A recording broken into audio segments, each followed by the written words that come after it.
Good morning everyone. मेरे video में तुम सबका स्वागत है।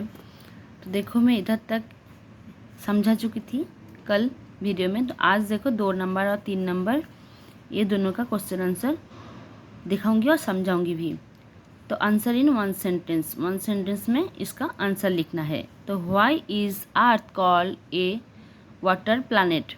ठीक है, वाटर प्लैनेट क्यों बोलते हैं अर्थ को। तो देखो, मैं नोट्स बना के रखी हूँ, मैं बड़ा करके दी थोड़ा सा, इसको मैं छोटा करके ही बता रही हूँ। The amount of water on earth is greater than the land. क्या ज़मीन से भी ज़्यादा पानी है। 71% of surface is covered by water, so the earth is called a water planet. ठीक है, इसको तुम ऐसे भी लिख सकते हो कि the earth called a water planet because the amount of water on the earth is greater than the land. ठीक है, ये टेक्स्ट बुक में दिया हुआ है साफ साफ में, इधर से इधर तक जो है ना टेक्स्ट बुक में दिया हुआ है। तो लिख देना कि earth is called water planet because the amount of water on earth is greater than the land, कि ज़मीन से भी ज़्यादा पानी है, इसके लिए अर्थ को वाटर प्लैनेट बोलते हैं। 2 नंबर क्वेश्चन में क्या है, व्हाट इज रोटेशन। रोटेशन क्या है, रोटेशन क्या पता है। जो धरती है ना वो सूरज को घूमती है ना, और खुद भी अपने आप भी घूमती है। तो अपने आप जो घूमती है, देखो खुद से अपने आप जो मूवमेंट है ना, ओन एक्सिस्ट, जो खुद का मूवमेंट है ना, उसको ही रोटेशन बोलते हैं। ठीक है, तो मैं देखो मैं लिख के दी हूँ।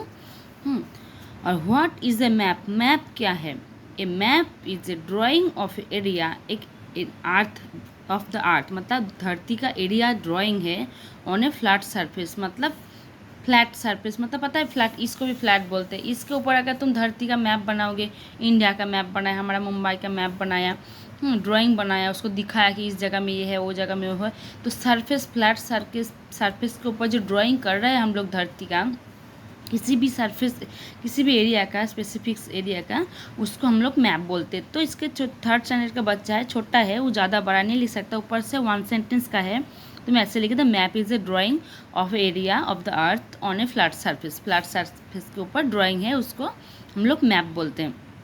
3 नंबर में है आंसर इन शॉर्ट में आंसर देना है। What are landform, give 2 example. Landform क्या है, उसका 2 एग्जाम्पल दो। ये भी तुमको टेक्स्ट बुक में मिल जाएगा। Text book, the different shapes of the land form due to it is ups and downs is are called landform. ये मैं टेक्स्ट बुक से ही इसका क्वेश्चन का आंसर लिख के दिए हूँ, पहला पेज में ही है। और उसका एग्जाम्पल क्या है, वैली और हिल्स। ठीक है, तो हमारा जो धरती है, हमारा धरती की ज़मीन है, किधर आप उठा हुआ है, किधर नीचे है, अप डाउन करके रखा है ना, इसको हम लोग क्या बोलते हैं, लैंड फॉर्म्स बोलते हैं। ठीक है, तो दूसरा हमें क्या, right the difference between full moon and new moon day. Full moon और न्यू मून डे में जो डिफरेंस है उसको लिखो। फुल मून डे में क्या होता है, the day when the moon appears as a complete circle in the sky is called full moon day. ठीक है, कंप्लीट सर्कल होगा वो आसमान में। और न्यू मून मतलब क्या, the moon is in the sky but it is not visible to the eyes is called new moon day.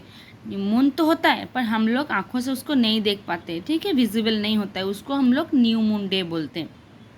What happen if the earth stop rotating. अगर अर्थ रोटिंग करना stop कर दे, घूमना बंद कर दे, सूरज तो घूमेगा पर खुद से जो खुद घूमते हैं ना वो बंद कर दे, तो क्या होगा।